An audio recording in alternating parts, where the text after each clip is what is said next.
Muito boa tarde a todos, é um prazer recebê-los aqui. Hoje nós vamos ter a presença da Francielen Tapajós Ribeiro e ela vai nos trazer um tema que é muito caro para nós, que nós estamos desejosos desde o ano passado em estarmos conversando a respeito do movimento indígena e tudo que ela possa estar trazendo para nós nesse sentido. Então, eu peço que a Franciele nos oriente se nós podemos interferir, como vai ser o nosso bate-papo, a nossa condução. E a todos os demais eu peço para manter os microfones desativados e ativá-los na medida em que for querer participar e colocar as suas questões, os seus comentários e a sua participação. Eu agradeço muito a você. Estamos com a palavra, Franciele. Muito obrigada, Marília, pelo convite. Qualquer coisa, se de repente não ouvir a minha fala, podem me interromper, alguma intercorrência no meio da exposição, podem interromper. Ou se surgirem dúvidas, questionamentos, também no meio da palestra, no meio da apresentação, fiquem à vontade para perguntar. Também, se desejarem usar o chat para isso, né, a mensagem aqui pela nossa sala virtual, fiquem à vontade. Então, boa noite a todos os presentes, e é um prazer, é um privilégio estar com vocês, aceitar esse convite tão singelo da Marília. E como ela já fez a apresentação, estive com vocês ano passado e esse ano com esta temática nova e também tão importante para o nosso cenário atual.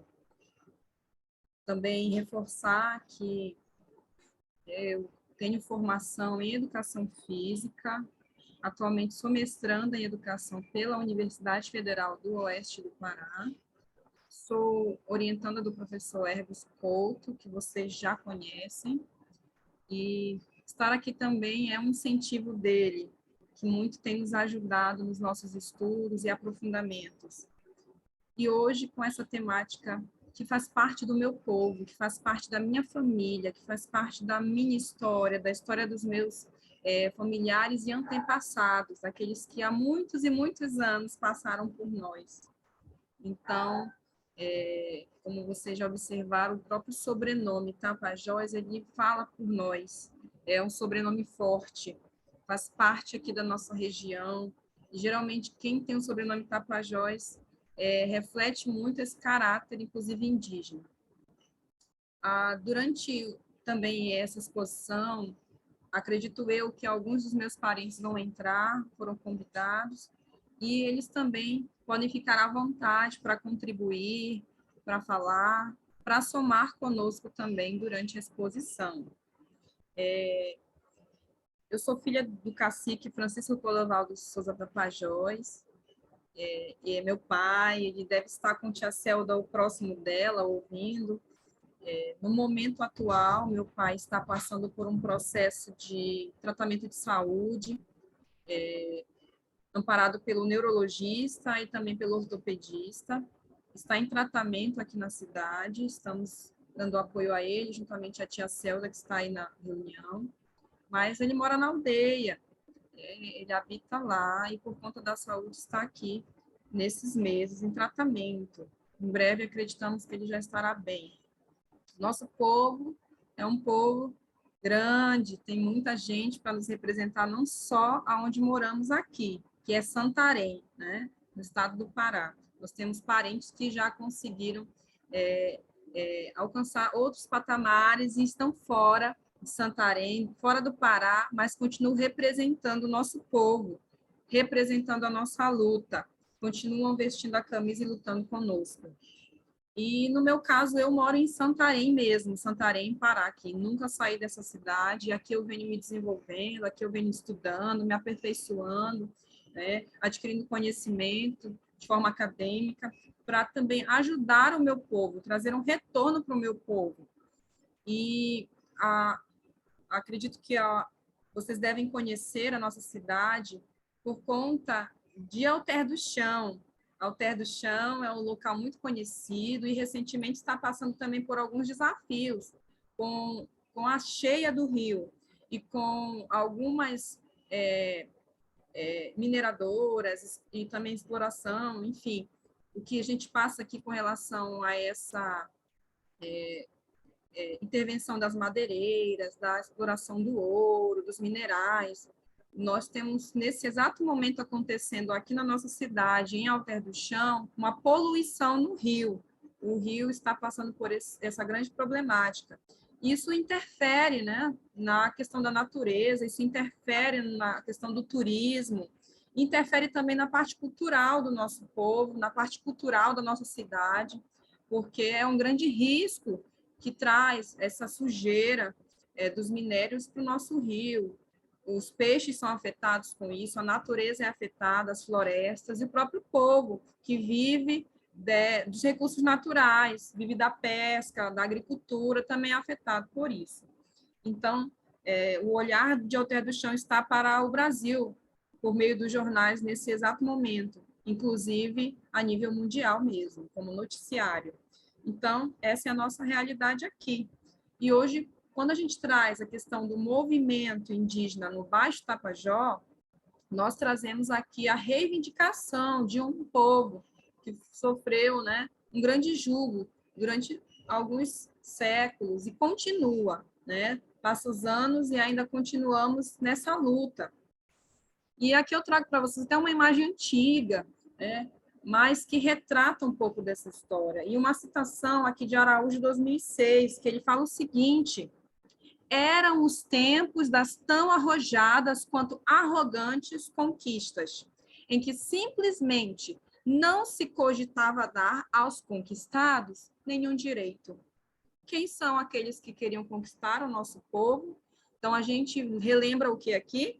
A época do descobrimento do Brasil, não é verdade? Lá nos anos de 1500, em que os colonizadores chegaram no Brasil e aqui encontraram os povos nativos que habitavam a região e, ao colonizar, negaram o direito deles, negaram o direito à própria terra, negaram o direito à própria cultura, às suas próprias manifestações, às suas próprias maneiras de viver nessa terra. Então, é esta luta travada, desde a época do descobrimento do Brasil até os tempos atuais.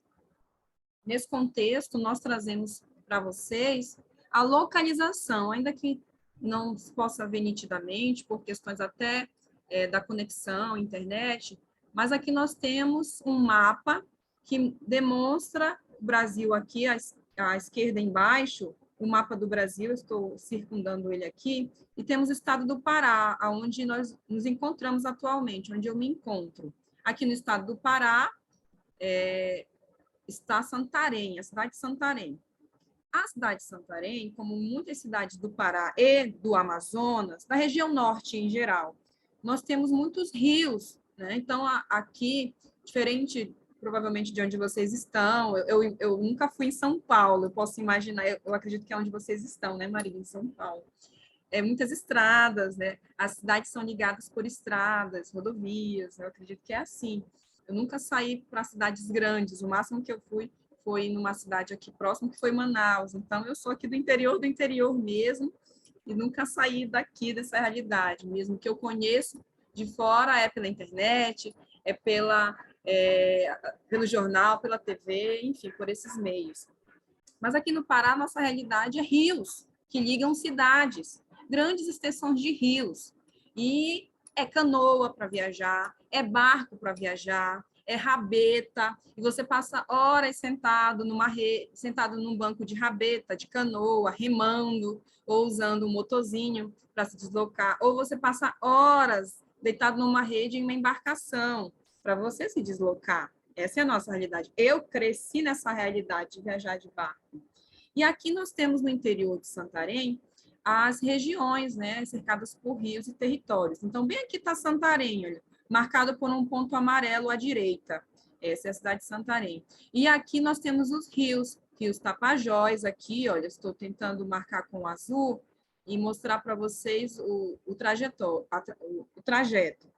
Aqui há um outro rio, o Rio Amazonas. Ele é de cor marrom, Rio Amazonas. Os sedimentos dele são diferenciados do Rio Tapajós. E aqui em Santarém, bem na frente da cidade, nós temos uma beleza natural que vocês devem conhecer pelo nome de Encontro das Águas, que é o encontro das águas que ocorre entre o Rio Tapajós e o Rio Amazonas. Eles não se juntam, eles ficam separados. E assim, é uma mistura que é linda. Eu acredito que eu trouxe uma foto mais à frente, vocês vão poder relembrar esse encontro das águas.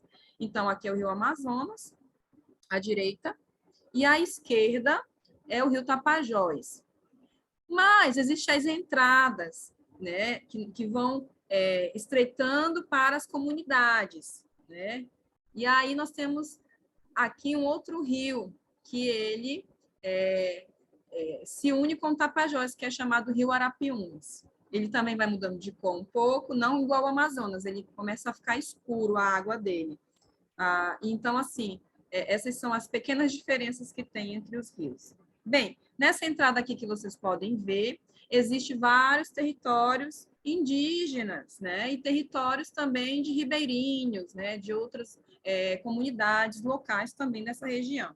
O nosso território, o qual iremos abordar hoje, né? Iremos falar e adentrar e mencionar, é o território indígena Cobra Grande, tá? Mais conhecido também como TI Cobra Grande. Ele está marcado aqui pelas linhas vermelhas, que vocês podem ver à esquerda acima, né? Essa região do território indígena Cobra Grande tem mais ou menos ali por volta de 8.500, 8.900 hectares de terra, demarcados como território indígena, ok? Então, situando a todos vocês a localização do território indígena Cobra Grande, da onde vem meu povo, né? Onde se originaram o povo Tapajó da minha família. Então, aqui nós temos, dentro do território indígena Cobra Grande, né, a composição de 5 aldeias. Quais são essas 5 aldeias? Arimum, Caruci, Garimpo, Lago da Praia e Santa Luzia. Dentro desses 8.900 hectares, nós temos esses povos dentro deles, né? Então, vivem ali mais ou menos 583 indígenas que são autorreconhecidos, né?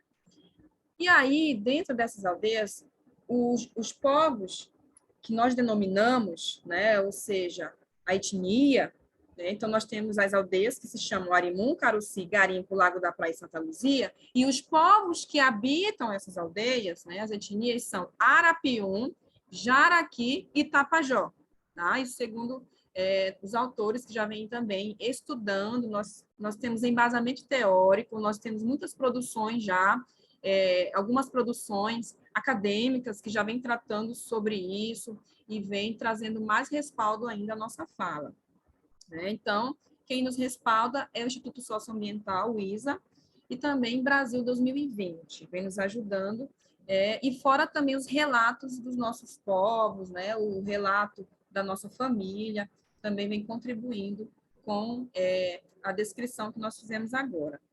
E estes povos ali, o meu povo, né, são falantes da língua portuguesa, como eu estou aqui falando com vocês, e é um processo de reavivamento da língua indígena também, Nhengatu, que nós temos passado nesse momento, né, como um resgate também cultural do nosso povo, né, espécie de língua indígena geral amazônica. No momento, nós temos tido essa luta pelo resgate também da língua falante entre o povo ali, originário, né? Então, o que nós desejamos como povo? O que nós sonhamos, né? O que pretendemos como povo ali no território indígena Cobra Grande e outras aldeias também, né, que estão nos outros territórios. Eu vou mencionar à frente também outros povos nossos que também entraram nessa luta aqui nessa região. Então, o que desejamos? Nós desejamos o direito e também nisso temos deveres, né? Então, é o direito e o dever. E esse direito pela terra, direito pela parte cultural, direito pela língua, direito pelos costumes, direito pelo resgate que se viveu anteriormente, né? também requer de nós o dever de cumprirmos isso, de entrarmos na luta por isso, de resgatarmos em nós a fala, né? E muitas outras coisas que fizeram parte dos nossos povos originários. Então, isso tem sido o quê? Um instrumento de luta pela preservação da cultura e tradições das aldeias. Então, nós desejamos isso no contexto atual, né? E aqui nós temos para vocês uma foto até atrás, não sei se está nítida, mas é da nossa aldeia. Bem-vindo à Aldeia Caridade do Povo Tapajós. Então, dentro desse território, nós temos uma aldeia chamada Caridade. É nessa aldeia que está o povo Tapajós, né? Da onde vieram os meus antepassados e lá habitavam, né, os meus avós, habitavam os meus parentes, e alguns já se foram há muitos anos, mas contaram histórias para que a gente pudesse saber de onde viemos, né? E também para onde desejamos ir. Então, essa aqui é a nossa aldeia, e a foto dela aqui é quando chega a embarcação. Então, o que você está vendo, só é possível tirar a foto por meio do barco ou quando está em época de seca. Bem, o território Cobra Grande tem uma história, né? Então, o nome do território foi dado em homenagem ao pajé Merandolino, por isso batizou-se esse nome. Conta-se os nossos antepassados que o pajé Merandolino, ele era um líder espiritual que ajudava na cura do povo. Então, há muitos anos atrás, nós não tínhamos o que temos hoje de medicamentos para nos ajudarem, não é verdade? A dar suporte quando estamos doentes, não tínhamos hospitais. Então, era realmente a cura natural, pelo que se tem na natureza.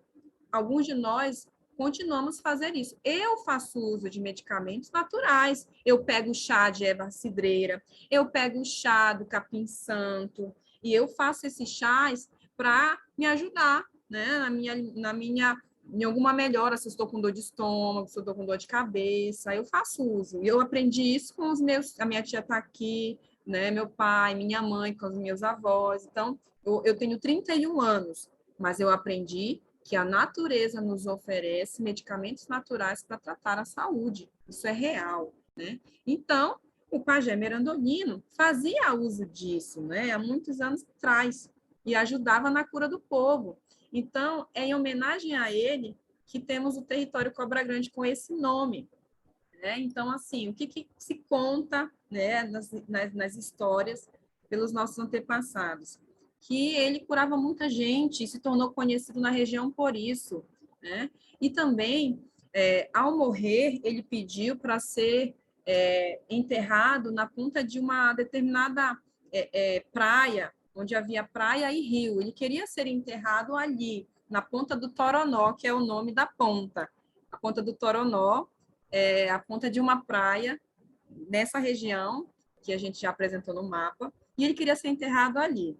Mas os parentes não obedeceram ele.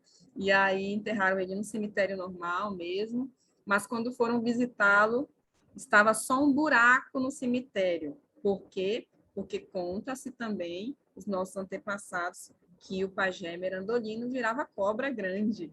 E essa cobra grande é um resultado até de quando visitaram o túmulo dele, encontraram só os buracos ali no chão, sinal de que ele se transformou em cobra grande, né? Então, ele é o que conta-se as histórias do nosso povo.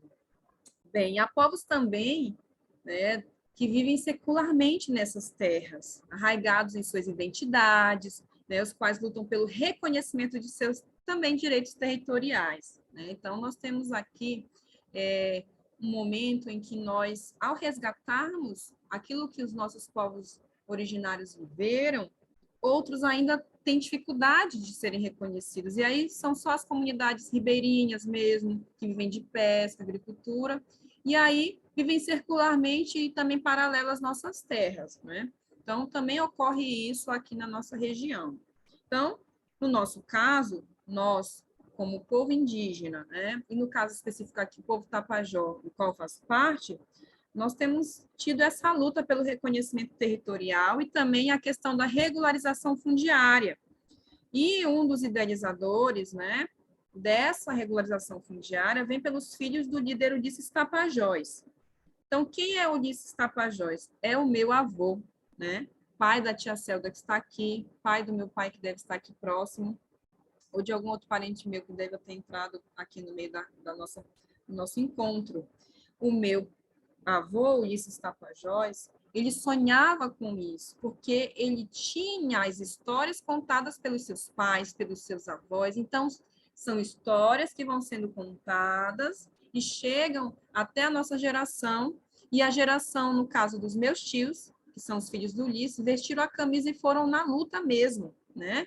Então, com efeito, né, busca-se aqui apresentar a história do povo Tapajós, sim, do meu povo, mas eu também vou abranger a luta como um todo. Nós, como povo indígena, nós somos muitos no Brasil, né? Então, muitos de nós estamos passando pela mesma realidade, né? Então, a história do povo Tapajó é isso. E também outra questão que a gente tenta instigar e também fazer com que vocês saibam, né? Como é que se deu a negação do direito à terra enquanto grupo étnico? Que pode ser a curiosidade de muitos, né? Então, os Tapajó, eles renascem enquanto coletivos, né? A luta de uma família que se estende a um povo, que se estende aos nossos parentes, e os parentes vão se unindo, dando-se as mãos e vão exigindo a demarcação do seu território enquanto quê? Uma dívida histórica com o nosso povo, né? Então, nós entendemos que é uma dívida com o nosso povo, que foi feita por conta daqueles que colonizaram as nossas terras. Então, aqui eu trago para vocês a foto do meu avô e da minha avó. Aqui nós temos à esquerda a minha avó Ana Tapajós, a matriarca dessa geração que tem lutado junto com outros povos, por isso que eu estou mencionando. Aqui está o meu avô, Ulisses Tapajós, também um lutador, né, um guerreiro. A gente chama aqui guerreiro pelo nome de Surara. Surara são guerreiros, aqueles que lutam pelo povo. Então, eram os Suraras da nossa geração aqui, dos meus avós, que lutavam por isso. Então, nesse contexto, surgiu a problemática levantada por Graça Tapajó, que é a minha outra tia, né? A minha outra tia, Graça Tapajó, ela levantou uma problemática, ela foi para dentro da universidade para lutar pelo povo também. Então, ela deu início a esse grande movimento da minha família, juntamente também, claro, com outras lideranças indígenas, parentes nossos dessa região. E ela levantou uma problemática que instigou a todos nós. E foi a seguinte: o Estado brasileiro vem respeitando os direitos territoriais dos povos indígenas, assumindo e fazendo a reparação histórica de demarcar o território do aludido povo? Em que momento o Estado brasileiro, né, tem dado suporte ao nosso povo, aos nossos antepassados, reparando o que foi feito pela história, pelo colonizador, né? Então, é o que nós temos instigado. Aí, o que tem acontecido? Com a Constituinte de 1988, nós temos uma revolução que muda muita coisa, não é?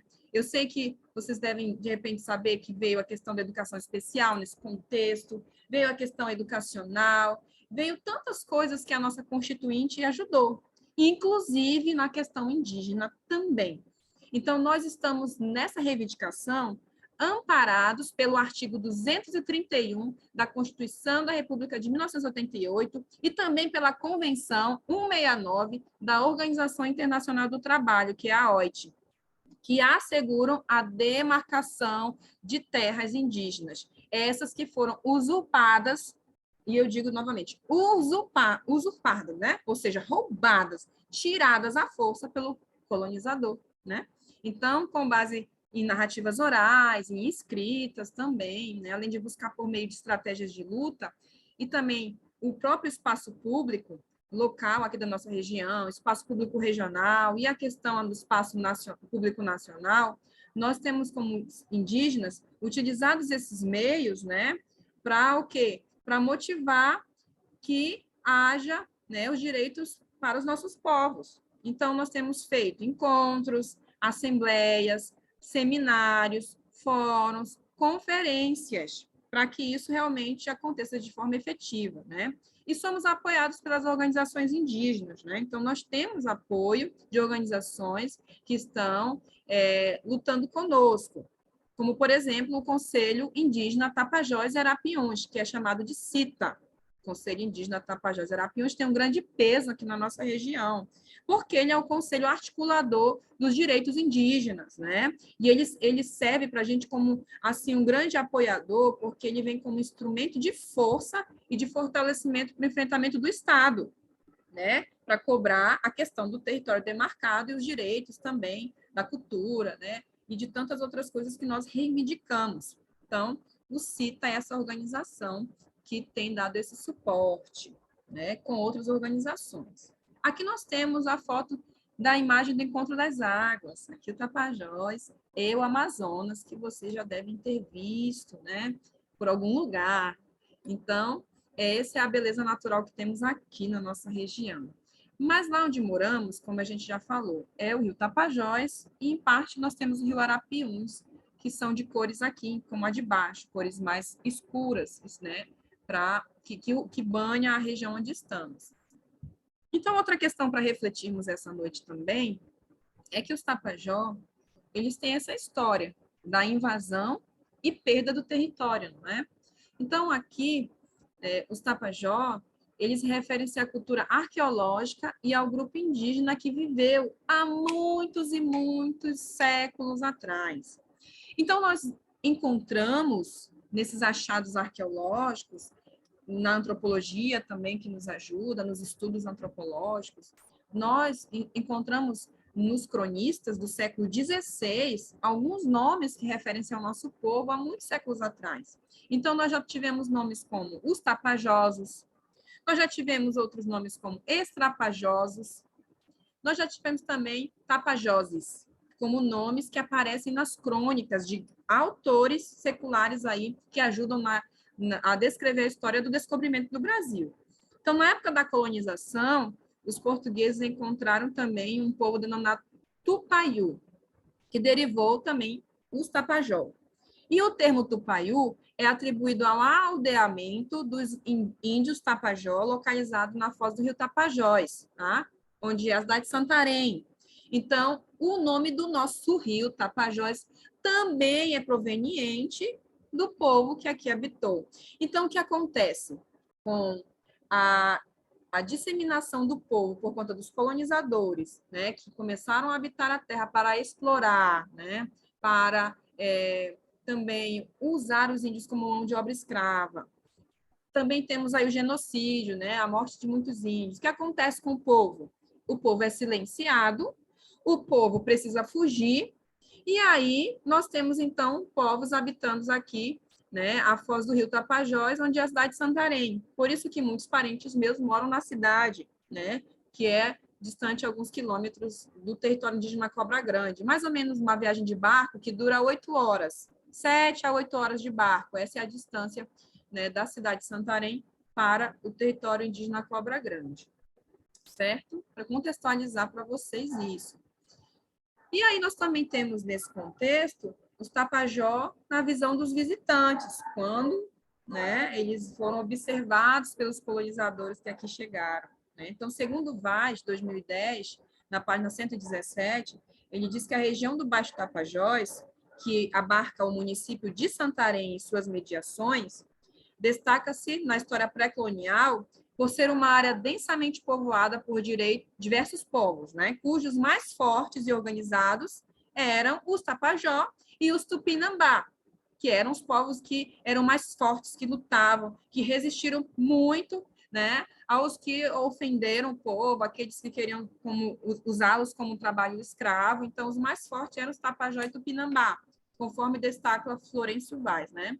Então, a chegada e instalação dos portugueses na segunda metade do século XVII, né, nos mostrou que, pela visão deles, era isso que eles viram quando chegaram aqui, um povo resistente, que não queria aderir aos seus costumes portugueses, né, e aí houve conflito, não é? Então, se você resiste, há conflito, há guerra. E isso provocou o quê? um impacto sem precedentes sobre os povos indígenas e deram início a um processo de mudanças que ainda hoje os afeta a mim, afeta a minha família, né? Então, nós temos também aí, com o primeiro contato entre o indígena e o invasor europeu no século XVI, nós temos uma questão de submissão que ocorreu dos povos indígenas ao povo português, né? Então, a partir de então, a vida dos Tapajós mudou. Tudo que era celebrado com o seu jeito indígena virou o quê? Silêncio. Houve esse silenciamento dos povos indígenas. O povo Tapajó nesse contexto também, assim como outros povos indígenas. Aí veio a guerra, a morte, a perseguição, e os Tapajó tiveram seu território originário invadido. Segundo Rampinelli, 2004, na página 176, ele nos diz que o colonialismo deixou um rastro de miséria e sangue na maioria dos lugares por onde passou.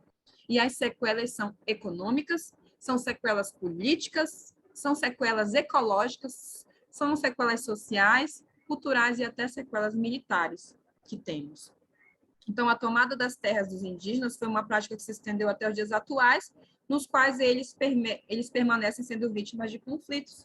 Nós somos, até o momento, vítimas de conflitos. É difícil acreditar no que ocorre hoje, né? Então, vocês podem ter visto também nos noticiários que os povos indígenas tiveram que ir, né, para Brasília, ficar em frente ali, né, de frente para a presidência do Brasil, para, né, lutar pela questão do marco temporal, que é uma coisa atual que tem ocorrido, porque é uma luta que temos travado, em que a questão, né, política não consegue ainda ver em nós, povos, que temos resgatado a nossa cultura, como povos realmente originários. Eles entendem que o que nós queremos fazer uma mentira, é que não somos índios, nós precisamos lembrar que nós temos uma distância muito grande dos povos originários.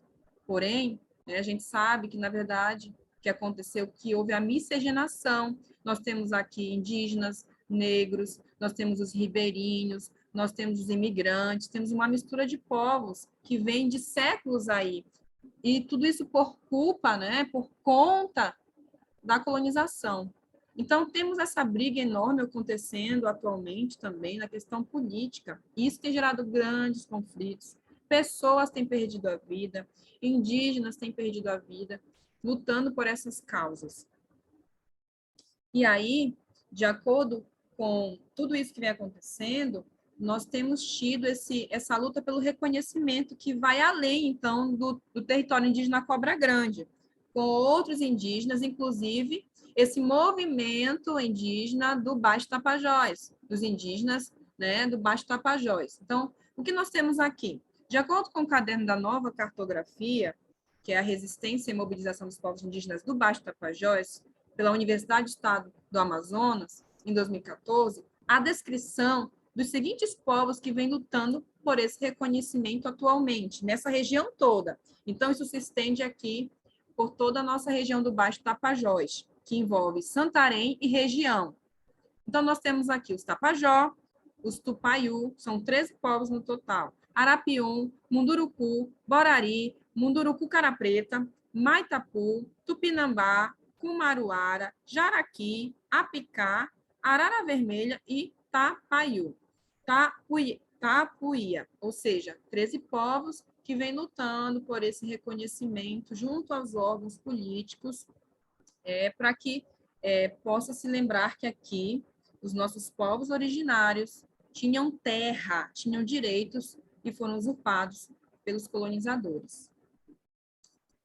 Os Tapajó, eles entendem que as vidas passadas marcam a sua história como consequência da opressão colonial. Entretanto, percorrem lutas no sentido de reativar sua vida cultural como forma de assegurar um direito interno que é oriundo da tradição ancestral, dos usos e costumes conforme a sua cosmovisão. Então, nós temos realmente aqui um resgate de língua, um resgate de cultura, um resgate de costume, né? Um resgate de religião também, da questão que envolve muita coisa, até a parte educacional. Nesse sentido, nós temos lutado por isso, né? Então, a volta dos índios dos Tapajós tem nos mostrado, afinal, que toda a violência estatal praticada ao longo dos séculos não foi capaz de exterminá-los. Nós sobrevivemos, estamos aqui para contar a história. Eu, com 31 anos, estou aqui para contar a história do meu povo, né? E meus tios estão aí para isso, meus parentes estão vestindo a camisa, sendo suraras e lutando por isso. Então, houve um silenciamento, essa que é a realidade, porque os colonizadores vieram e quiseram acabar com tudo. Precisamos, por um tempo, nos silenciar, nos esconder nas florestas, nos esconder em outros lugares, para que não continuássemos sofrendo. Mas nós não fomos exterminados, nós sempre existimos. Então, é essa a nossa luta. Então, do ponto de vista regional, Vaz, também outro autor que tem estudado muito sobre isso e ajudado nessa questão de descrição, diante da parte acadêmica, diante da questão do Estado, do Ministério Público e outros órgãos também, ele disse o seguinte, que alguns elementos abriram caminho a essa emergência indígena no Baixo Tapajós. E o primeiro foi que algumas coisas despertaram a necessidade de lutarmos pelos nossos direitos. Um deles foi a evangelização libertadora, promovida por setores progressistas da Igreja Católica no interior aqui da região de Santarém, que formava consciência crítica e valorizava a afirmação de uma cultura regional. Mas aí você pode se perguntar, mas é um termo aqui usado muito na nossa região. Né, como se fosse um questionamento. Me perdoem se de repente não é usado aí para o sul do Brasil, né? Então, você deve se perguntar, vou falar assim, mas assim, a questão católica não foi colocada pelos jesuítas e não foi também uma forma de oprimir os indígenas? Sim, né?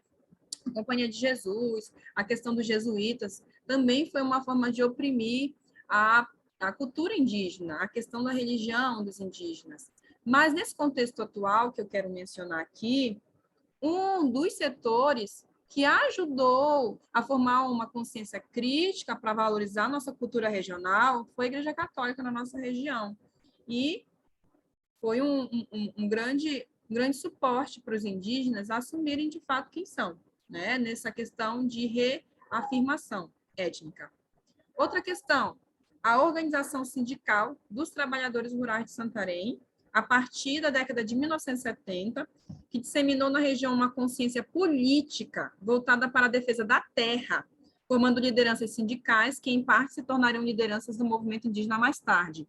Então, os trabalhadores rurais de Santarém também tiveram um grande diferencial nesse contexto para lutar pelas suas terras.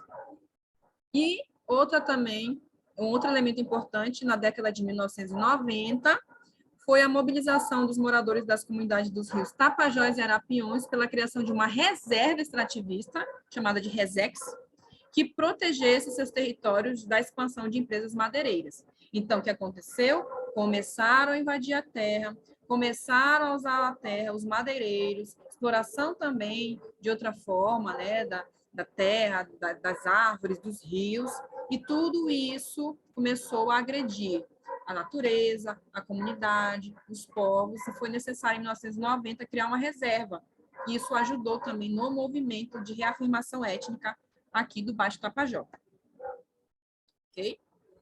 E aí entra em cena o assumir-se como índio, isto é, a declaração pública de uma identidade que, segundo os nativos, já existia. Então, não é que estamos inventando, se algumas pessoas ainda usam esse termo, né? Não é que há aqui uma questão que tem escondido algo. Não. Aqui é uma declaração pública de uma identidade dos nativos que já existia. Então, assumir-se índio é algo que vem para resgatar o que nós já tínhamos e estava silenciado. E com a miscigenação do povo, com a questão de casamentos, das famílias, de povos indígenas se relacionando com portugueses, com imigrantes, com o negro, foi vindo aí o quê? Foi acontecendo uma miscigenação de povos. Mas nós tínhamos aqui os povos originários, nativos, que já viviam aqui. Essa foto à direita é uma foto de uma manifestação dos indígenas do Baixo Tapajós em frente à Câmara Municipal de Santarém. E eles aqui estavam fazendo reivindicações, né, de cunho educacional, de cunho político mesmo, de cunho territorial, e estava tendo essa manifestação em frente à Câmara Municipal de Santarém. Outra questão, relatada pelo caderno Nova Cartografia, confeccionado por pesquisadores tanto da UFOPA, Universidade Federal do Oeste do Pará, aqui em Santarém e região, da UFPA, Universidade Federal do Pará, e também pela UEA, Universidade Estadual do Amazonas, em parceria com as lideranças indígenas, classificou o processo de territorialização indígena do Baixo Tapajós em 3 fases também.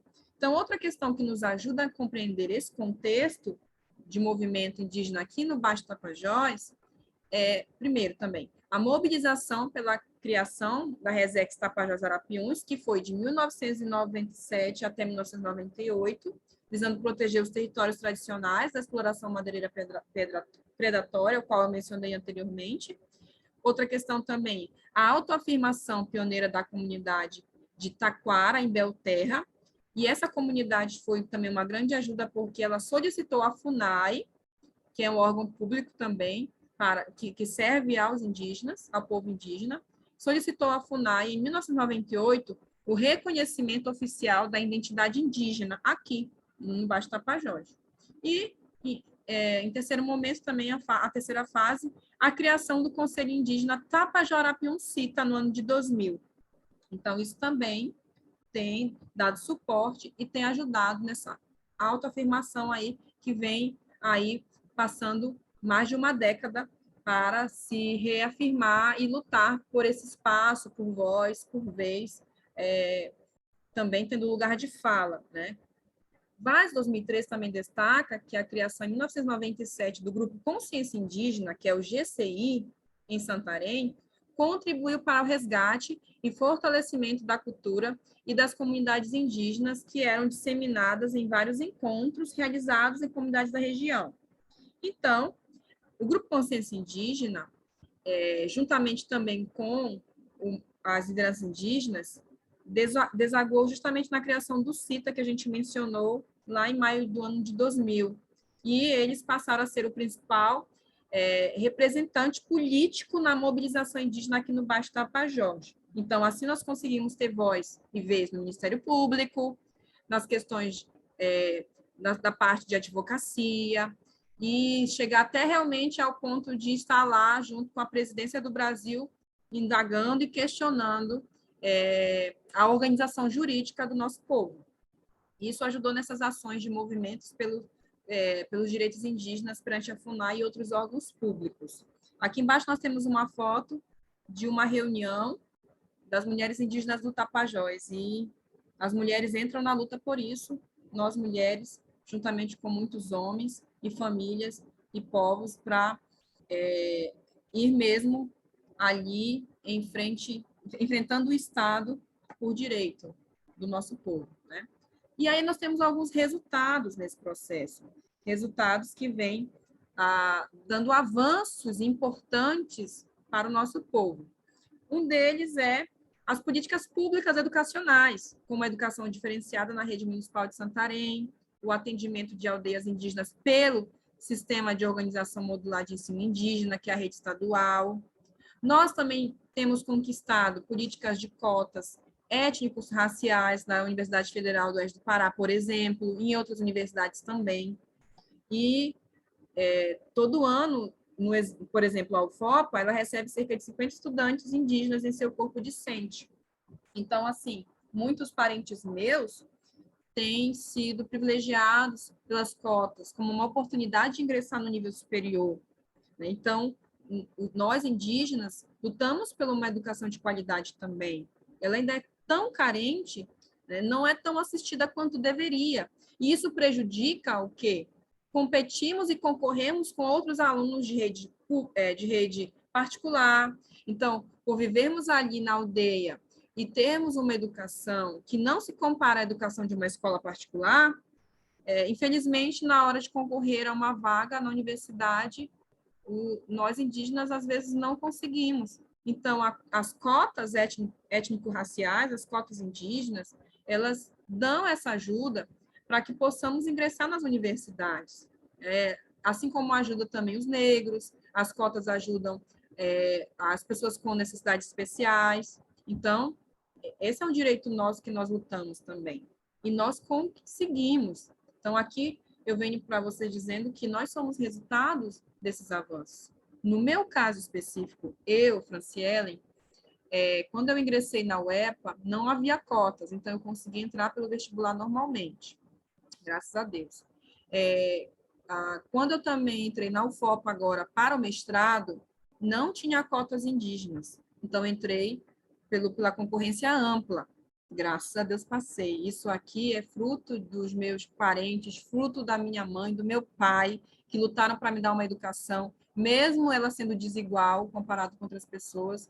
E meus pais me ensinaram a ler livro, a estudar para conquistar isso. Mas muitos parentes meus tiveram de usar as cotas. Ainda que eu não tenha usado até o momento, até hoje eu não usei cotas indígenas para nada, mas eu sei que para os meus parentes isso é muito importante e muitos já conseguiram ingressar em vestibulares de muita concorrência.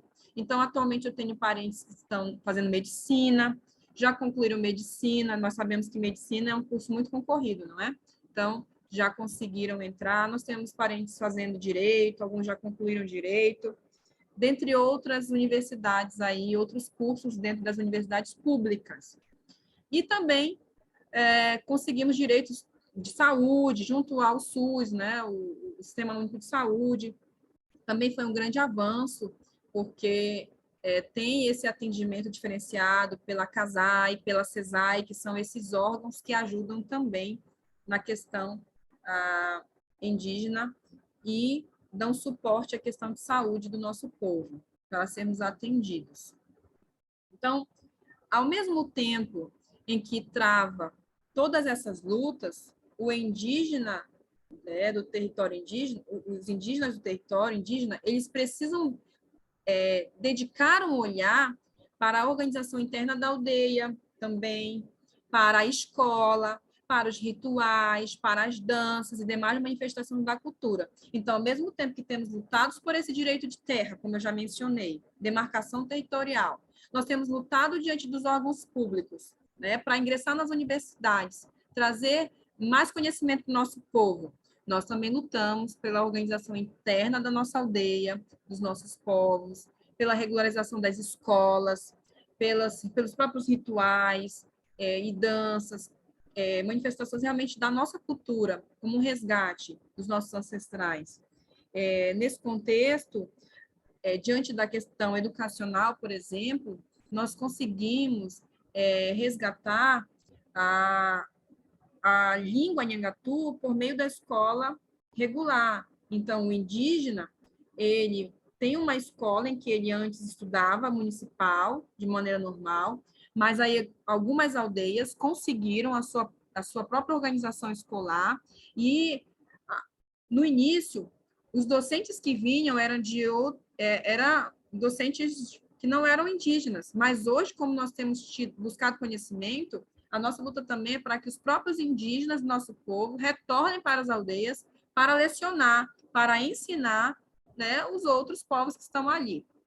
E aí isso tem o resgate da nossa língua, e, enfim, os costumes e tudo aquilo que faz parte dos nossos povos de muitos anos atrás. Essa aqui é uma foto também dos indígenas aqui do Baixo Tapajós se reunindo na praia para manifestações culturais, envolvendo ritual, envolvendo dança, envolvendo algumas manifestações realmente dos povos ancestrais. Essas são as minhas referências, então aqui nós fizemos uso do caderno Nova Cartografia, que foi feito pela Universidade do Estado Estadual do Amazonas. Nós temos a dissertação feita pela minha tia, Graça Tapajós, quando ela alertou para a conquista novamente do nosso da terra que já era nossa, o direito dessa terra que foi negado. Nós também trazemos aqui as produções de Silva, Diniz e Alencar, quando eles falam da questão da cidadania, sob o olhar dos indígenas aqui do território Cobra Grande, com a questão da própria educação e do resgate educacional e cultural por meio da escola inserida nas aldeias. E nós temos também aí o artigo produzido por Salles Tapajós, que fala também desses direitos indígenas que temos aqui, e Vaz, que dissertou e escreveu a respeito dos povos indígenas e a etnogênese na Amazônia. Ele, inclusive, relata o genocídio, ele relata a morte de parentes nossos que morreram, derramaram sangue de forma terrível na época da colonização, e não muito longe disso, recentemente também. Então, nós lutamos com sangue, né? Se eu pudesse sintetizar, nós lutamos com sangue realmente, e os nossos povos ancestrais lutaram com sangue, para que hoje estivéssemos aqui, inclusive aqui diante de vocês, compartilhando um pouco da nossa história, né? De forma simples, de forma resumida, há muita coisa ainda para falar, há muita história para se contar, mas nós levaremos muitas horas para descrever isso. Mas o pouco que nós compartilhamos aqui, que possa servir de conhecimento para vocês, que agora vocês possam compreender a nossa luta, o nosso choro, as nossas lágrimas, o sangue derramado, e tantas batalhas travadas para que chegássemos até aqui com vida, e isso também se perpetuasse para as novas gerações que virão. Segue aqui mais algumas fotos. Acima é a nossa aldeia, a foto da nossa aldeia.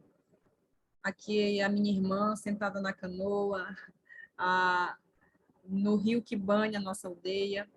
Aqui à direita é a minha família, a minha irmã mais velha, Franciane, a minha irmã mais nova, Esté Fernanda. Aqui o cacique da nossa aldeia, o papai, Francisco Clodovaldo da Tapajós.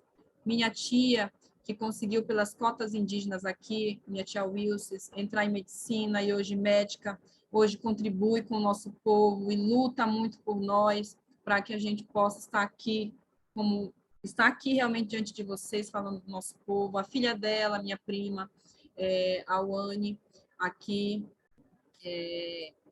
à direita, que também está nesse processo agora. Ela e a minha irmã estão tentando ingressar na universidade. E eu estou aqui, olha, na direita, sou a última aqui.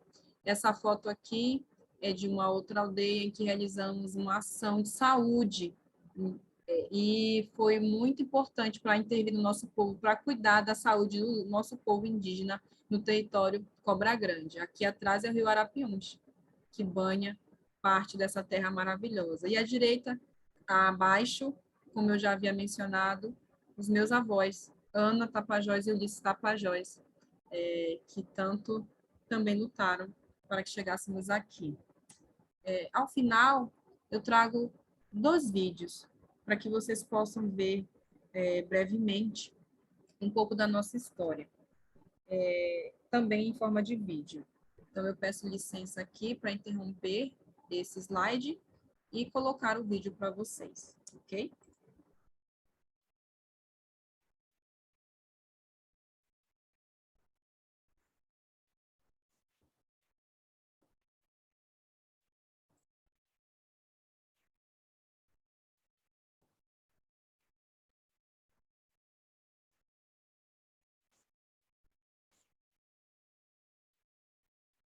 Aqui é um vídeo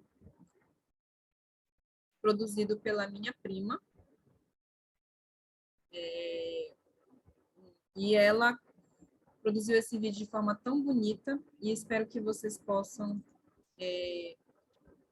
ouvir. Eu não vou passar o vídeo inteiro, eu vou passar determinada parte dele, um pedacinho, para que vocês possam ver um pouquinho da minha família, que está ali na nossa aldeia Caridade, relatando um pouquinho da nossa história.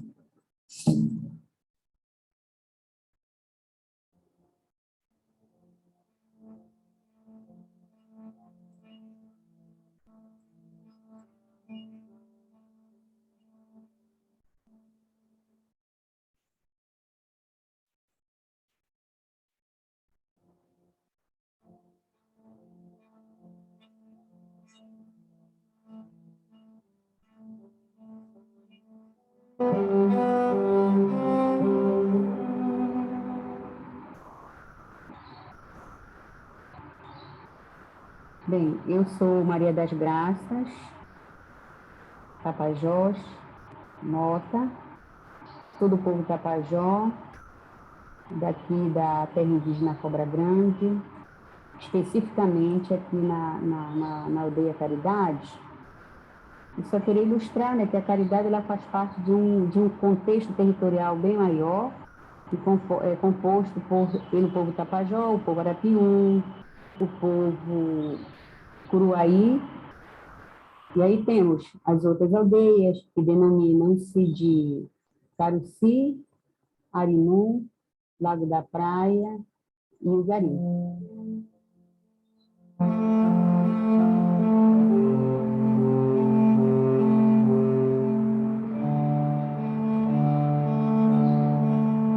E falar da importância do território,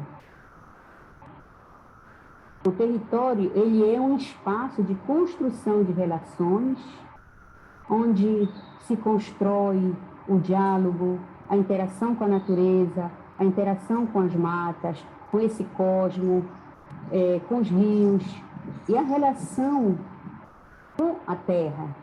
Então, o território se dá por meio das trocas de saberes, do diálogo, essa construção que relaciona com a questão indígena, ou com o povo indígena.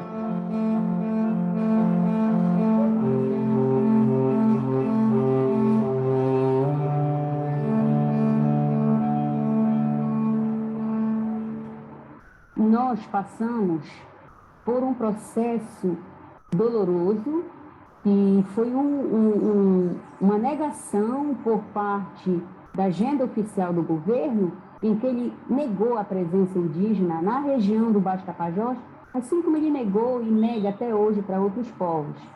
Por conta disso, sabemos que o foco dessa negação vem pairar na questão terra, onde há cobiça, onde há os interesses pelos blocos, né, os blocos econômicos, e isso fez com que, digamos assim, o governo negue direito. E hoje, o que nós temos aqui na Caridade, o território e a luta do movimento indígena no geral, seja aqui local, seja regional, seja nacional, é negar direito. E negar direito fala na questão da terra. E essa relação com os povos indígenas é uma relação de descumprimento, é uma relação de dar retrocesso de direito para negar a existência indígena. Isso prejudica políticas públicas como a saúde, a educação, a demarcação territorial, que isso faz com que o governo negue. E aí é a luta do povo, que ele tem que entrar com a atuação da pressão, né? Como até a gente diz, o governo tem que ir com pressão. Podemos dizer que, historicamente, sempre foi negado esse direito. Os governos atuais, nenhum foi bonzinho, sempre os povos indígenas lutaram para ter essas conquistas e eles sempre negando. Agora, o atual governo é cruel, porque ele até em tempo de suas campanhas, ele já dizia que ele não ia demarcar terra indígena, principalmente a nossa região, por ser uma região rica, a olhos de interesse. Eu vou cada vez mais a Índia é um ser humano igual a nós. Infelizmente, algumas pessoas de dentro e de fora do Brasil, apoiadas por ONGs, tentam em tratar e manter nossos índios como verdadeiros homens das cavernas. Aqui eu vou avançar um pouco. Essa aqui é minha outra tia que vai relatar um pouquinho também. Que hoje eu estou aposentada, mas eu continuo na aldeia, venho, motivo saúde, que eu fico mais na cidade, me cuidando, porque tem médico, tem tudo.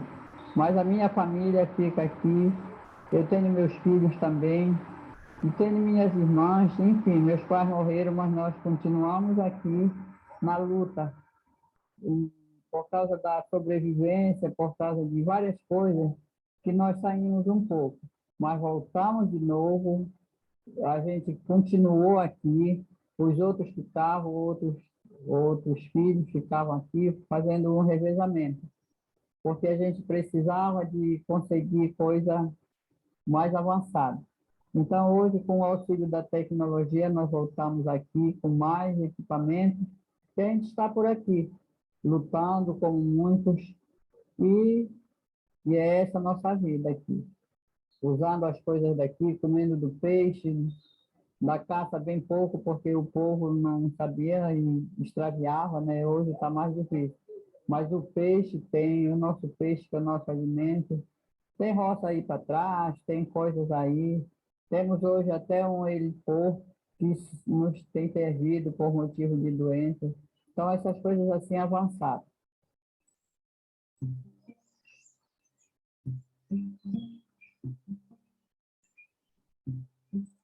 Vou avançar mais um pouquinho.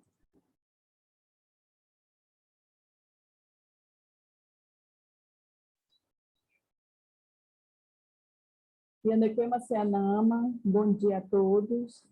Eu sou Rosana Tapajó, moro aqui na aldeia Caridade, território Cobra Grande.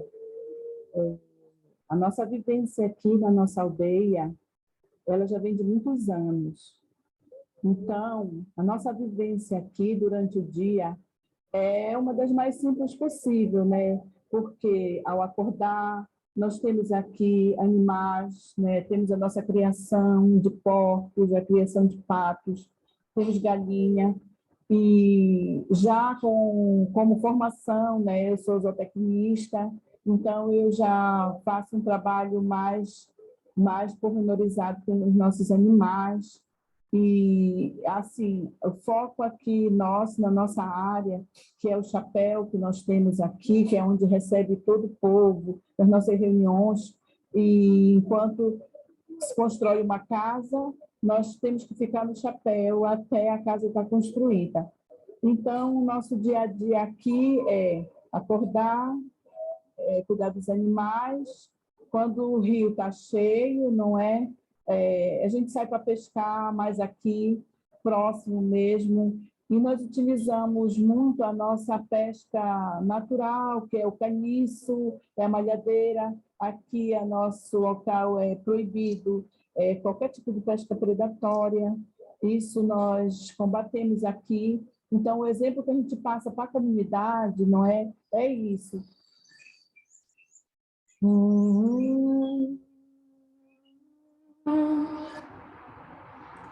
Vou avançar mais um pouquinho.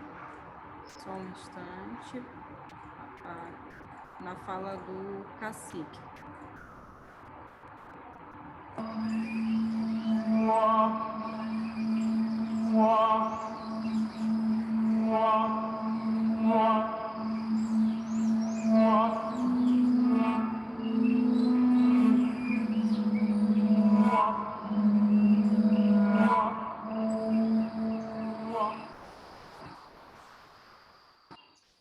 E falando também do que a gente vê de sobrenatural, do desencantado, nós sabemos que nós morremos, mas o espírito não morre, né? A Bíblia fala também que Deus, ele veio andando na água, né? Por cima das águas. E os apóstolos falaram que era um fantasma. Aí eles falaram, não é um fantasma, eu estou andando. Então, para mim hoje, os nossos antepassados estão aqui presentes, né, no nosso meio, no sobrenatural, né, que tem aqui no nosso meio, tá? Tem o espírito bom e o espírito ruim. O povo fala aqui, e quando eles vêm só para cá, eles veem muitas coisas. Até porque nós temos, como eu falei, nossos avós, nossos pais, nossos bisavós, eles estão em espírito aqui. Quer dizer, é uma proteção que nós temos aqui. Quando eu falo que o pessoal vê e cobra aí no nosso terreno, no nosso matas, aí vê mesmo, porque a gente diz assim, né? Não mata porque deve ser uma mãe daqui, com respeito, né? Tá? Então, isso a gente não abusa, porque é um sobrenatural, isso é assim, ciúme, falando com os caçadores. Todos os caçadores que eu já vi morrer, não tem um bom fim, sabe? Devido a eles matarem tanta caça, eles são judiados pela mãe da mata. Eles querem ser encantados. Eles vão, quando ficam velhos, já vão para voltar a mar. Tem que buscar eles, tá? Só porque já fizeram muita maldade para a natureza. A natureza se vinga dessa maneira, tá?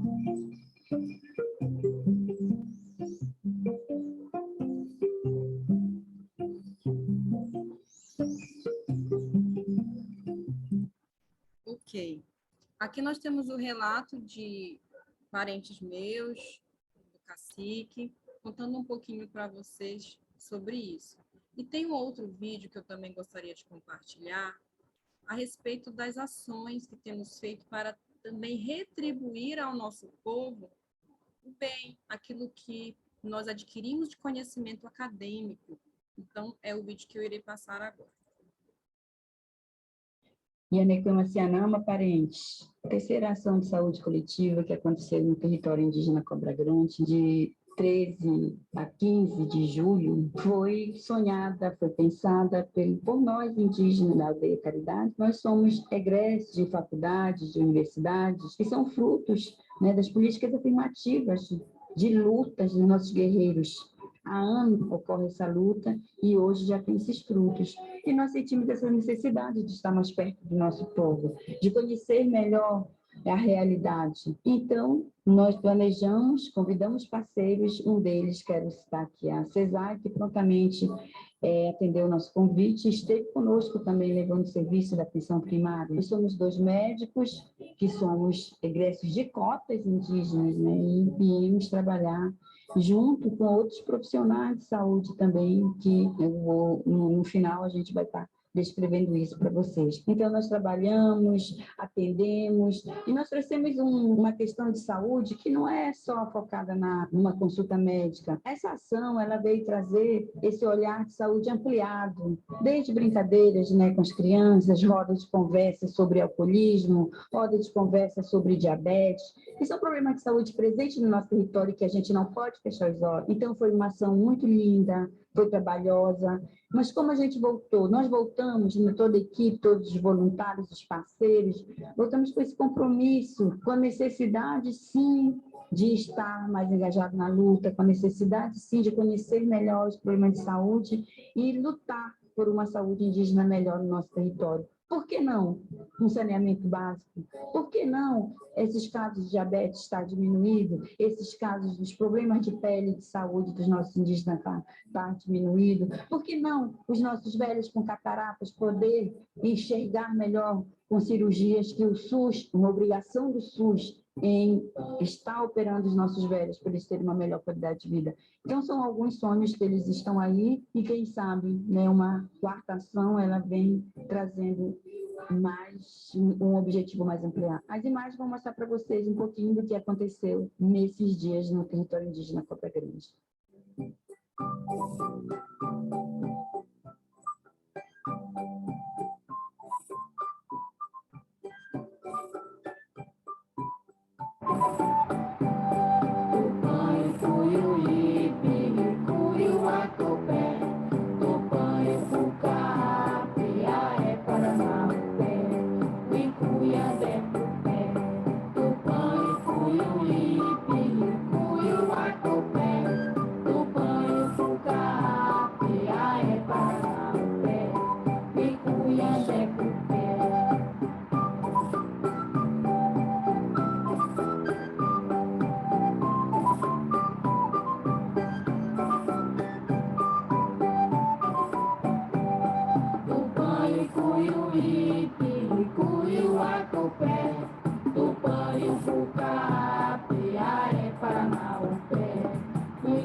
Só um pouquinho. Essa é uma ação que conseguimos parceria com odontólogos, com outros órgãos, conseguimos medicamentos para ajudar a distribuir nas aldeias. A gente acredita na medicina natural, mas também sabemos que muitos remédios fabricados pelas farmácias do nosso país contribuem também muito para a saúde do povo. Então, essa ação fez chegar a saúde ali para as aldeias do território indígena Cobra Grande. Aqui é uma foto do grupo que ajudou recentemente. Muitos de nós somos hoje acadêmicos, somos agora já egressos de faculdade e que querem lutar muito pela identidade do nosso povo. Então, deixo aqui as minhas considerações finais, também essa foto aqui parada da nossa família, que tem lutado pelo resgate, pela reafirmação étnica do nosso povo, e também não esquecendo que somos, como seres humanos, nós precisamos de cuidados. E uma das retribuições que sentimos necessária é retribuir em saúde, em cuidados com a saúde, para que o nosso povo continue lutando pelo seu território, pela a sua maneira de se expressar diante de órgãos públicos, diante de outras pessoas, diante de outros povos que não são indígenas, né? E que também têm o nosso respeito, assim como respeitamos também. Então, aqui segue as minhas considerações finais e agradeço imensamente a oportunidade. Obrigado ao Norbert, que mencionou, né, pelo trabalho realizado, a tia Celda também, que parabenizou aqui, e se a tia Celda, nesse momento agora em que eu finalizo, quiser mencionar algo, tia, a senhora fica à vontade, assim como também quem quiser fazer perguntas ou algo, fiquem à vontade. Muito obrigada.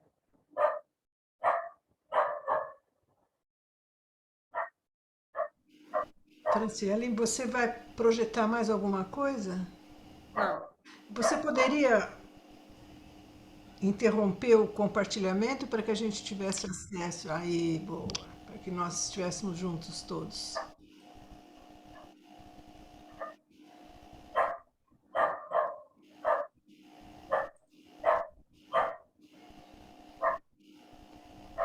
Nós estamos deixando esses momentos para, se os seus familiares que estão presentes aí quisessem se manifestar. Gentileza, esse grupo é um grupo que está aberto exatamente para a gente trabalhar, né, as nossas reflexões, dividir com vocês aquilo que vocês vieram brilhantemente trazer para nós hoje, essa realidade que para nós é muito distante. Né? São noticiários que chegam e dessa forma chegam de maneiras tão diferentes entre nós aqui, né? E eu agradeço muitíssimo a Franciele por essa oportunidade. Se a Celda quiser, estamos disponíveis. E também quem quiser falar, por gentileza.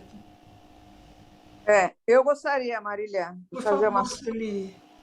poucas colocações. Em primeiro lugar, eu me sinto muito honrada por estar presente nessa reunião, porque nós, não indígenas, temos muito a aprender com eles, né? Então, professora Franciele, muito obrigada por tudo que você nos apresentou, a sua sabedoria formal e a sua sabedoria nativa, né? E essa não tem preço. Eu fiquei muito contente de saber dessas iniciativas, saber que vocês estão bem, estão com uma infraestrutura decente, que é o que merecem, né? Porque é muito triste o que vem acontecendo com os povos originários. E nesse governo atual, no qual os homens das cavernas são os nossos dirigentes, não vocês, né? Eles são os homens das cavernas, eu acho difícil esperar alguma coisa do governo atual, mas eu tenho esperança que nessa mudança de governo a gente possa fazer uma retomada disso, né? Esse é um aspecto. Um segundo aspecto, professora, é que, embora a Igreja Católica tenha pecado ao querer catequizar os índios, essa é a minha opinião pessoal, né? Querer aculturar os índios, por outro lado, existiram também alguns ícones da Igreja Católica que lutaram pela causa indígena, como, por exemplo, Dom Pedro Casaldáliga, né, em São Félix do Araguaia, que foi um defensor da causa indígena. E também a Pastoral da Terra, né, que luta pela terra, porque o sul do Pará, principalmente, tem sido uma região de muitos conflitos agrários, isso há muito tempo. Impune, o que é mais triste, né? A gente espera que esse panorama possa mudar. E eu queria lhe fazer uma pergunta, professora.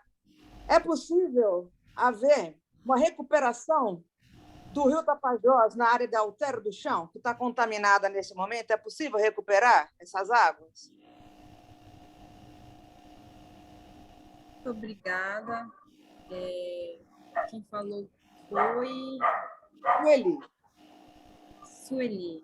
Muito obrigada pela sua intervenção. E realmente concordo com você com relação aos benefícios que a Igreja Católica realmente nos trouxe, com relação à formação crítica e de lutarmos pelo nosso povo. Então, tem o seu lado, sim, de contribuição, sabemos disso.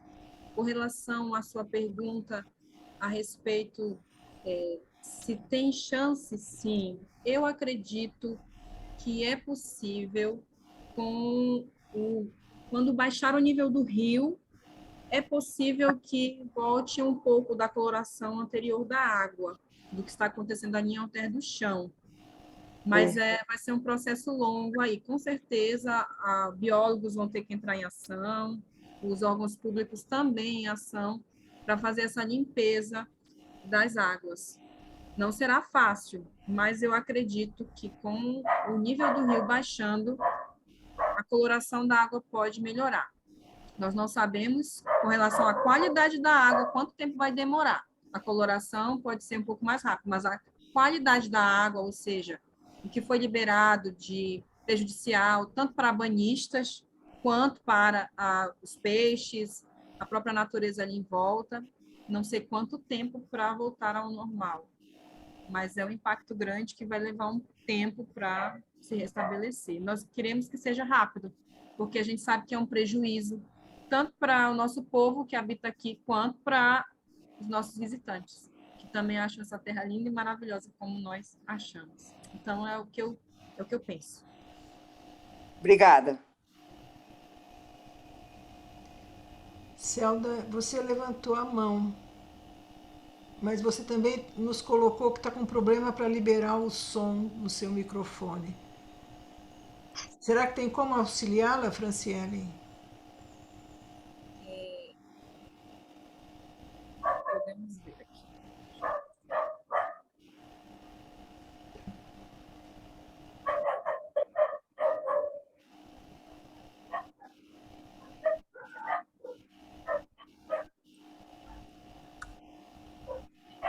A não ser que a senhora saia, tia, e volte, quem sabe ajude a ativar o som novamente.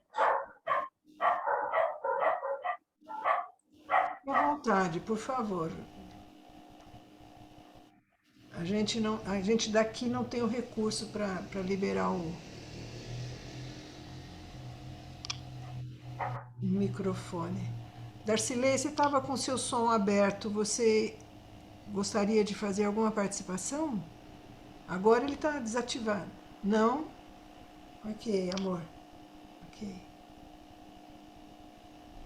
Enquanto a gente aguarda a vinda da Celda, Franciele, você tem algum relato que nós pudéssemos acompanhar?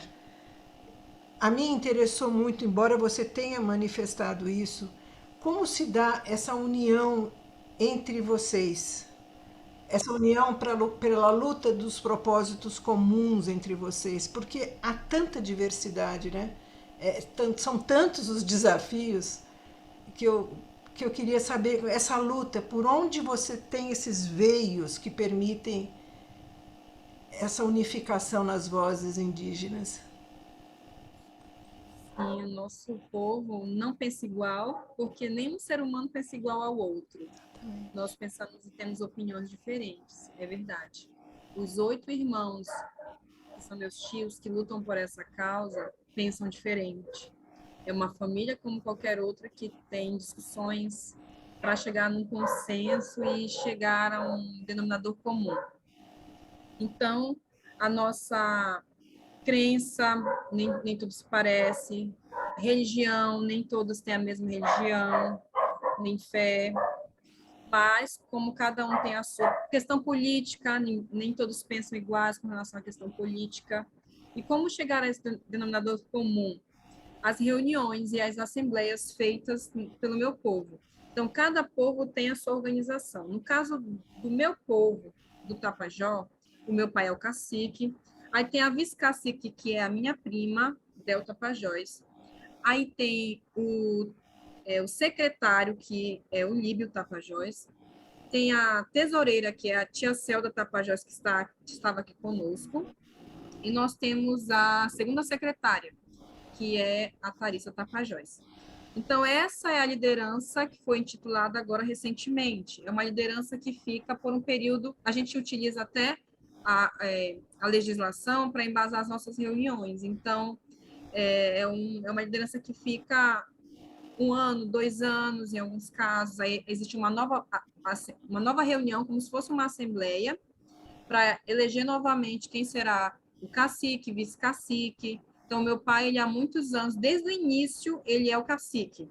Ele nunca saiu desse cargo, porque como um cacique ele tem representado o nosso povo. No momento ele só está afastado por questão de saúde. O meu pai, ele tem 60 anos de idade, né? Então, com 60 anos, muitas coisas vêm, né? Então, assim, essa é a nossa organização. A tia Celda voltou. A tia Celda, ela é perfeita para falar sobre essa nossa organização. Tia Celda, se ela quiser abrir o áudio. A pergunta da Marília para a gente é como nós conseguimos conviver juntos, né? Nessa nossa organização. E aí eu expliquei que nós pensamos diferente, como qualquer ser humano pensa diferente. Politicamente falando, na parte religiosa, nossas crenças, costumes, mas ao resgatar os costumes dos nossos antepassados, como nós chegamos a esse denominador comum para sobrevivermos e vivermos aqui atuando? Então, eu lhe entrego essa pergunta como a nossa lutadora também das causas, se a senhora puder contribuir conosco.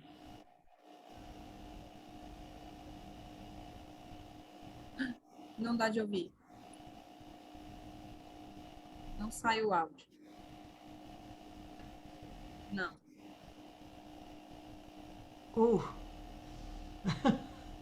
Pena. Nós ouvíamos. Ela abriu o microfone dessa vez, mas nós estamos sem o áudio, né? Sem o áudio, tia. Que pena. Oxe, mas pena mesmo. Mas, assim, então, retomando a fala, as assembleias Desculpe, que ocorrem... Franciele, tem a Del Tapajós que levantou a mão ali, ó. Del, você entrou. Del, você pode contribuir conosco. Boa noite. Boa noite. Prazer em recebê-la. Muito obrigada. Eu estava assistindo, só que eu não, é a primeira vez que eu entro no Zoom, eu sempre assisto em outras reuniões, né? Então eu não estava também sabendo mexer, mas aí eu coloquei meu nome, já consegui colocar o nome, estava só o meu celular. Isso aí. Então, respondendo à pergunta que você fez, Franciele já falou, eu sou a segunda cacique, né? E o meu tio, que é o Clodovaldo Tapajós, como ela também falou, é o pai dela, está doente, e por esse motivo ele foi até afastado, até ele se tratar, e eu que estou assumindo agora. É novo para mim, porque é a primeira vez que eu estou nessa posição, mas sempre participando na luta. Então, como Franciele disse, nós pensamos diferente, temos opinião diferente, política, religião, mas nós temos algo em comum, que é a nossa luta pelo nosso território, que é a nossa luta pela nossa existência. Então, é isso que nos faz nos unir. E como? É através de reuniões que nós fazemos, as nossas assembleias. Eu, quanto liderança, eu preciso estar participando de outras assembleias, não só do meu povo, mas dos 13 povos que existem aqui no Baixo Tapajós. E quem promove é o CITA, que é a organização maior que nós falamos do nosso povo, né? Que é ela que nos respalda. Eu tenho até um relato recente que eu vi que uma outra pessoa perguntou a respeito da água de Alter do Chão, né? Por causa dos garimpos que estão lá no Alto Tapajós, e como aí vem descendo através do rio, veio chegar até nós aqui em Santarém, Alter do Chão, né? E é muito, como é que posso dizer? Foi algo muito ruim, porque nós não sabemos se realmente vai ser limpa essa água, porque se tem derramamento de mercúrio na água, ela vai matar os nossos peixes. E, com certeza, pessoas que se alimentam daquele peixe e ele está contaminado, também vai adoecer, né? Então, é algo assim também que a gente gostaria de muitas respostas, mas nós temos os órgãos que estão trabalhando em relação a isso, para que possa também estar nos ajudando, porque nós vivemos com as parcerias para nos ajudar, só nós não conseguimos não, mas nós temos bastante parcerias, né? Eu estava na aldeia de Bragança, que fica no município de Belterra, eu passei 4 dias lá, e lá o problema deles são as madeireiras, porque essa aldeia Bragança, ela fica na Flona do Tapajós. E eu estava olhando um mapa muito engraçado, lá onde eu fui em uma certa comunidade, onde a Flona ela é tão pequenininha no mapa do Brasil, no mapa do Pará, né? O nosso governo diz que nós temos muita terra. É muita terra para pouco índio. Não, gente, nós não temos muita terra. E as nossas florestas, elas estão aí, mas elas estão sendo retiradas de qualquer jeito. Madeireiros estão entrando, então a briga na Flona é com os madeireiros. Lá eles vivem um conflito muito grande, e é muito triste, porque indígenas são ameaçados, lideranças são ameaçadas. Mas o que nós temos em comum, não falo só do meu povo Tapajó, mas eu falo de todos os povos indígenas, é essa força de lutar pelo que é nosso, porque a gente não sabe que não é só para nós, né? Nós estamos defendendo algo que é para todos, indígenas e não indígenas. Se a nossa floresta morrer, nós vamos morrer também. Um dia ela vai se regenerar, e nós não vamos regenerar, né? Então, gostei muito da apresentação da minha prima, Franciele, né? Parabéns, Ellen. Você defendeu, você é uma surara. Surara quer dizer uma guerreira. Muito obrigada também por essa oportunidade de estar colocando um pouquinho da nossa história para outras pessoas estarem conhecendo. Somos nós que agradecemos, sempre, sempre. Lamentamos que não possamos estar ouvindo a Celda também, mas, sem dúvida alguma, a apresentação da Franciele foi absolutamente impecável, né? E nos trazendo de uma maneira muito coloquial, muito aberta, sugerindo esta possibilidade de nós nos empatizarmos mais ainda com todos vocês, porque para nós é super importante que a gente possa ouvir essas outras vozes com que enfrentamentos de tantas dificuldades, né? E a nossa postura aqui é uma postura de acolhimento, né? De agradecimento nessa confiança de poder estar com vocês. E quero antecipar, mesmo que tenhamos tempo para mais perguntas, caso as pessoas queiram fazê-lo, mas já antecipo que esse é um canal, né? A Alquimia Interior Brasil, esse grupo que vem se reunindo todas as quartas-feiras, é um canal que está à disposição de vocês, para que a gente possa unificar, né, essa condição de estarmos muito próximos uns dos outros, nos apoiando. Porque estamos num momento de imensos desafios, e vocês estão se defrontando com coisas muito mais próximas ainda, nesse sentido de uma sobrevivência mesmo, né? A questão da floresta, como a Adel falou, que é super importante, né? Então, eu fico muito, muito, muito agradecida. E nós temos ainda algum tempo para aqueles que quiserem se manifestar.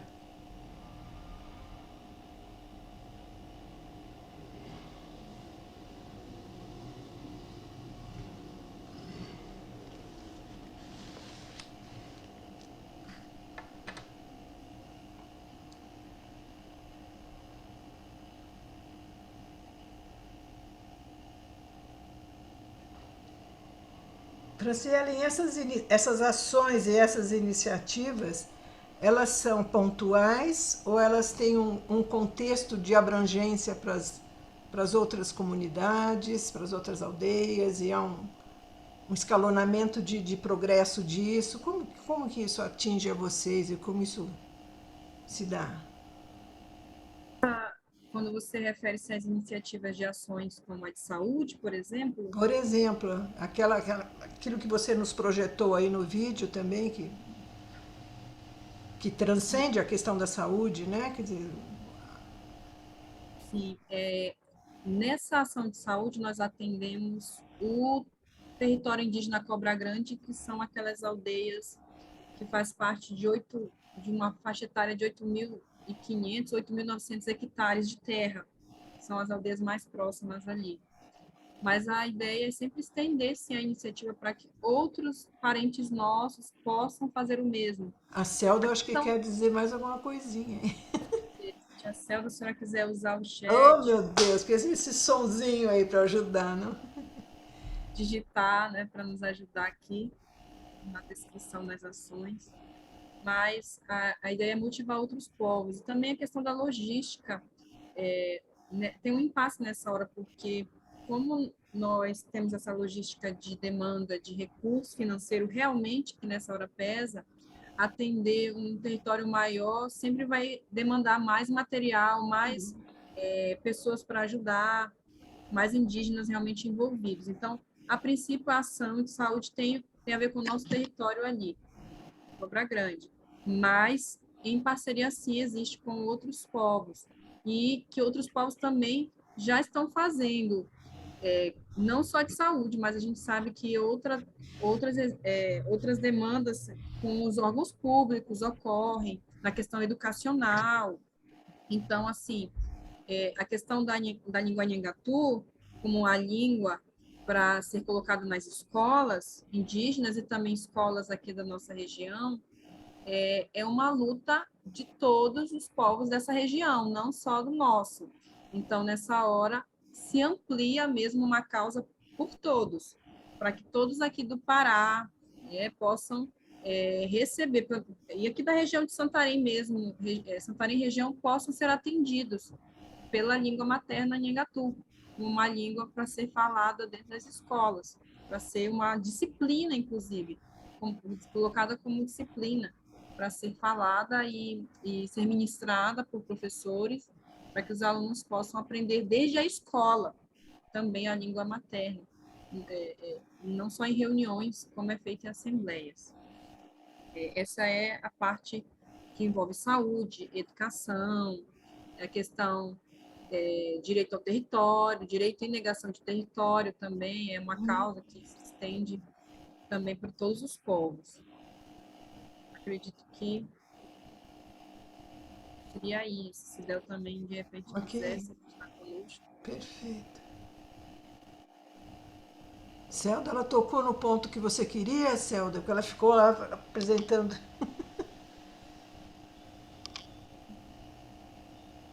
Acho que ela vai digitar. Sim, acredito que sim.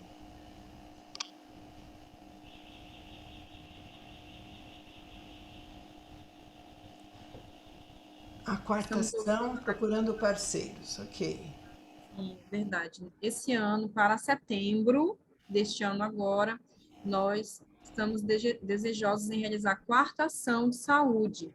Essa quarta ação vai envolver o atendimento médico, atendimento de enfermagem, atendimento de odontologia, atendimento de questão até também de jogos e brincadeiras. Aí nessa parte eu até colaborei ano passado com a minha área de educação física, então pegar os indígenas que têm formação em alguma área e levá-los para contribuir. Teve atendimento com nutricionista na ação. Então, esse ano é ampliar essa parceria. Se nós conseguíssemos mais pessoas, mesmo os não indígenas também, para nos ajudar, atenderíamos muitas pessoas ali. Eu lembro que na ação do ano passado, outros povos queriam ser atendidos, porque os ribeirinhos, que moram ali, as outras comunidades não indígenas próximas, também são precários de educação e saúde, e queriam ser atendidos, mas nós fomos pontuais em levar ação para o povo indígena. Mas os outros queriam atendimento. Nós tivemos ali ginecologista, que fez ultrassom, fez exames específicos com grávidas. Então, existiam outras grávidas próximas ali de outros povos não indígenas que também necessitavam de atendimento. Porém, nós não podíamos, porque também era uma demanda, era tempo, né? Era recurso, material para isso. Então, se nós tivéssemos mais parceiros, e para essa ação de setembro tivermos mais parceiros, com certeza nós conseguimos uma amplitude maior para atender todos, e mais atendimentos, como, por exemplo, nós não conseguimos fazer atendimento de registro de RG, CPF, atualização de documentos, não conseguimos. Se nós tivéssemos parcerias nesse sentido, esse seria um grande também recurso aliado para atender. Eu acredito que outros tipos de parceria também, eu acredito que até saiu questão de regularização das documentações na reunião, se a tia Celda quiser escrever, né, falar de outras coisas que são importantes, que as ações acabam levando para a aldeia e vão dando esse impacto e ganhando esse espaço, né? E acaba que os outros povos que não são indígenas veem isso. E aí vem a importância do nosso povo também nessa luta. Saber que nós também temos buscado conhecimento para retornar à comunidade indígena e os também que não são. Então, olha, a minha tia, que é médica, atualmente ela mora em Tocantins, em Palmas, né? E ela atende lá. Então, ela atende pessoas também que não são indígenas. Isso aí é um benefício, um retorno para a população em geral. Sim. Todos são beneficiados. Sem dúvida. E nós estamos atrás de parceria. Eu acredito que quando a tia coloca parceria, é ampliar. Vocês que desejarem também ser parceiros nisso, se quiserem somar, viajar para cá conosco, né, tia Celda? Já convido para viajar. Se quiserem viajar para cá conosco em setembro, fazer parte dessa ação. Se existe aqui alguém da área da saúde, de alguma área de assistência social, algo do tipo, que deseje somar conosco, nós aqui abrimos a porta para que você possa somar. Então, realmente é um espaço aberto para que não somente o povo indígena, né, mas outras pessoas capacitadas possam nos ajudar com isso. Então, nós ampliamos o convite aqui, aproveitamos esse espaço e essa oportunidade para convidá-los para somar conosco, assim, se quiserem vir, não só aí pode aproveitar, passa por Alter do Chão, até lá em setembro. Nós acreditamos que, quem sabe, possa estar melhor do que está hoje. Nós cremos que isso pode mudar, mas é claro, como a Adel colocou, a Adel Tapajós, também não sabemos se vai voltar ao normal. Nós queremos que volte, mas não sabemos. O impacto ambiental é muito grande. Não sabemos quanto tempo isso vai durar. Mas quiserem passar e conhecer a Alter do Chão, aproveitar essa oportunidade para ver a natureza, e vai viajando mais um pouquinho pelos rios até chegar no território indígena Cobra Grande e conhecer o povo que habita ali. Sem dúvida, sem dúvida. Eu já tive a oportunidade, junto com mais 2 irmãos, de estarmos aí através até do professor Hergos, por isso que a gente conhece a Alter do Chão. E a parte de Santarém que nós tivemos lá. Mas é realmente um convite apetitoso, mas antes de mais nada, já somos parceiras. Existe em nós aqui a força de estarmos junto com vocês, apoiando dessa forma, e muito próximo dessa iniciativa, se vocês puderem, Franciele tem o contato, a gente também pode reforçar entre as nossas pessoas este evento e podemos fazer grandes alianças, mas já estamos aliados a vocês. Isso é importantíssimo, e tenham em nós esse canal de possibilidade que vocês, assim que acharem oportuno e necessário, nós estamos à disposição para voltarmos a conversar. Queremos realmente cultivar essa parceria. Eu agradeço em nome de todos os amigos que têm estado conosco aqui da Alquimia Interior, a participação da Franciele e particularmente de todos os seus familiares que engrandeceram a oportunidade de estar aqui conosco. Desejamos que seu pai se restabeleça o mais rápido possível, né? Estaremos juntos com isso, para que vocês possam continuar na luta, né? e possam vencer diante das dificuldades que se apresentam a todos nós. Estejam cientes que nós estamos sempre à disposição de vocês também. Muito obrigada por tudo. Nós vamos ter na próxima semana, como normalmente nós fazemos, nós vamos ter a presença da professora Gisele Maldonado. Ela é uma pessoa como especialista na educação infantil. Ela nos foi apresentada pela Sueli. Se você quiser complementar alguma coisa, Sueli, por favor, fique à vontade para colocar as pessoas. Eu não tenho o tema justinho dela, mas ela está envolvida com o movimento, com a aprendizagem, com a neurociência. Então, muito possivelmente, a gente coloque para vocês o tema em que vai ser apresentado. A próxima semana, nós não vamos estar nos reunindo, que é a quarta-feira de cinza, porque na época que nós começamos a trabalhar com a nossa agenda, estávamos com muita dificuldade de conseguir pessoas que pudessem estar nesta quarta-feira, no dia 2 de março. Então, nós vamos fazer uma pausa na próxima semana, mas no dia 9, nós vamos estar com a professora Gisele Maldonado, e aí nós prosseguimos nos nossos encontros. Esperamos a presença de todos vocês. E muito obrigada mais uma vez, Franciele. Muito obrigada. E um abraço a todos vocês. Imensamente. Boa noite. Até uma próxima oportunidade. Muito obrigada.